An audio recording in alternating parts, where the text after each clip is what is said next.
Hi, my name is Chastity. Welcome to my channel. If you hear that sound, it's construction because since we've been locked inside, that's all anyone seems to be doing. Construction. So anyways, I'm here to talk about a love song for Latasha. This came out on Netflix last night, if I think I'm correct. I have notes, so if you're wondering why I'm looking away, it's because I'm just trying to read.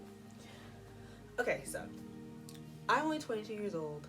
The LA riots happened in 1992, so everything I know from it is secondhand. But one thing I know for a fact is, me and most other people who grew up on the East Coast, we only heard about the LA riots through the death of Rodney King. That his death was a catalyst that kicked it all off. And then much later in my life, once I started doing my own research, did I hear about Latasha? Latasha's death also played a huge part in sparking the LA riots, which again is something that I had to learn about myself. It wasn't something taught in school. To be fair, Rodney King wasn't even taught in my school. It was what I learned from my parents and like watching documentaries and things like that. Latasha was a 15-year-old girl from LA who went to her local liquor store. It was her grandmother gave her money to go buy some orange juice. The shopkeeper felt like Latasha was stealing, even though later when police found her body, they found the $2 in her hand. But what's her name? Let me say this right. Sonja-Du? I want to make sure her name is said. Felt like Latasha's life was worth that $1.75 for that juice.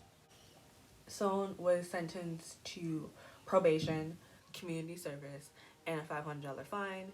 She was, of course, not given any jail time, even though she murdered a 15-year-old girl for no reason. Although this documentary is only about 20 minutes long, it is so beautifully done. It is told by her friends and her family. For a lot of us, I think we know a Latasha story, but we don't know her name and we don't know who she is.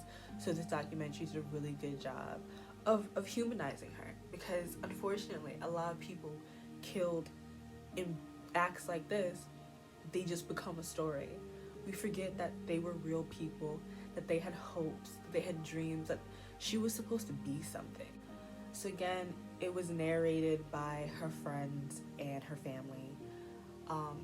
I did cry a little bit just hearing them speak about her, how she was like a big sister to a lot of the other kids in the community, and how after her mother was shot and killed at a club, she kind of stepped up with helping her grandmother take care of her and her younger brother. She was a straight A student. She had dreams of doing something with her life, and it is unfortunate that that light was snuffed out. Her friend also recounts that a few days prior to Latasha's murder, she had an encounter with that same store clerk. Her mother were in the store, and I think they bought candy and forgot to get another bar. So her mother gave her the money and told her to go back inside and get another one, and gave her the receipt. And as she's leaving, the store clerk pulls out the gun on her. Son had a history of pulling her gun out on multiple children in that community. Latasha's friend had told her days prior, do not go back to that store, that this woman keeps pulling out her gun on people. And Latasha kind of like dismissed it and said, yeah, she pulls it out, but she's never pulled the trigger. And something so horrible about the fact that she said that, and Latasha was the person she finally pulled the trigger on.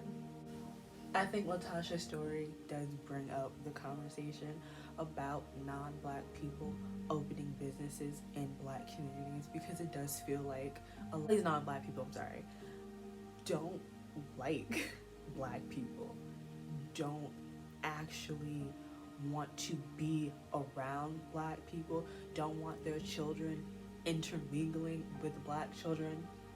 But then this is where they create their businesses, this is where they come, they want to open a store, this is a place where we then in turn give them business while we are getting followed around, when we are being assaulted by people, when everyone assumes we're stealing. It's so interesting.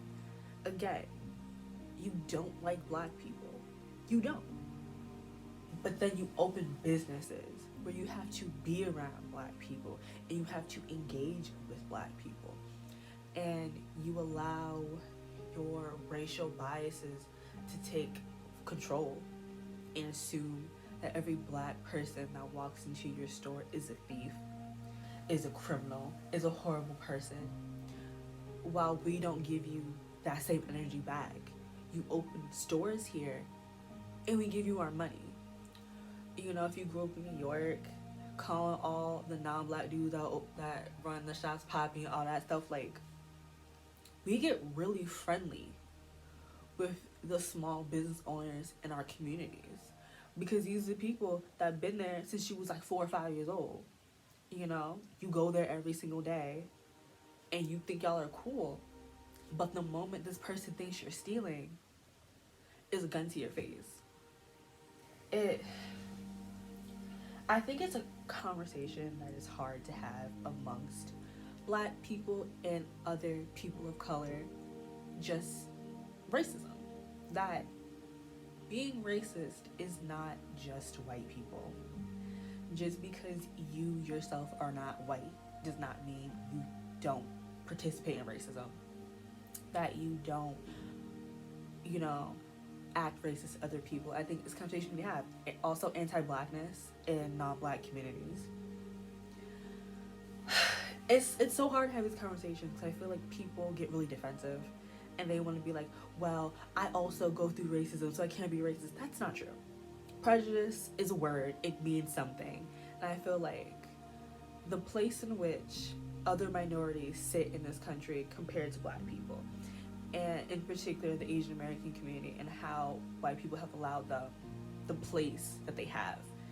I'm not going to bring up the whole mob minority thing. I'm not going to do that. But it's just, if you just look, specific non-black communities have been allowed in places through the doors that they would not allow a black person in. It's a conversation that should be had.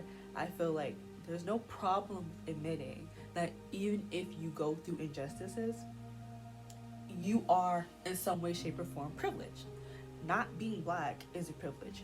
Being cisgendered is a privilege. Being a heterosexual man, even if you're black, being a man is still a privilege. Being bisexual, if you're a woman, is a privilege because you're allowed to be bisexual. You're allowed to explore. Everyone has some form of privilege, and you need to understand that and check it at the door when we're talking about serious topics. The cinematography in this is very beautiful. Again, they did an amazing job humanizing Latasha and making us feel for her and making us love her the way her friends and her family loved her too. Stuff like this is what Netflix needs to keep doing. Documentaries. I think they be in their bag. They make a documentary, because a lot of these shows they make are not very good. But when they make documentaries or when they add them to their platform, very rarely are they bad. They're always good. And this, again, only 20 minutes, and it breaks your heart.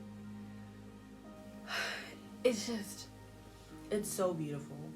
It's so sad, but it's important to tell these stories, especially since so many people are murdered for things like this.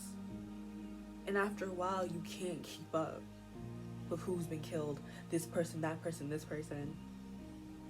So it's definitely important that we start telling the stories of those who we don't hear about enough. I have so many emotions right now. But yeah, that was my little, I guess, like, review, synopsis, I don't know, retelling of A Song for Latasha. Please, please, please, if you have Netflix or you have someone's Netflix password, please watch this. This is so good. So amazing, so beautifully sad. I keep saying it because it's true. So that's it for me. Thanks for coming to my channel. I guess my links and stuff will be in the description. I might post a video of this eye look if you're interested. I don't know. But thanks for watching, and prayers for Latasha and her family. Bye.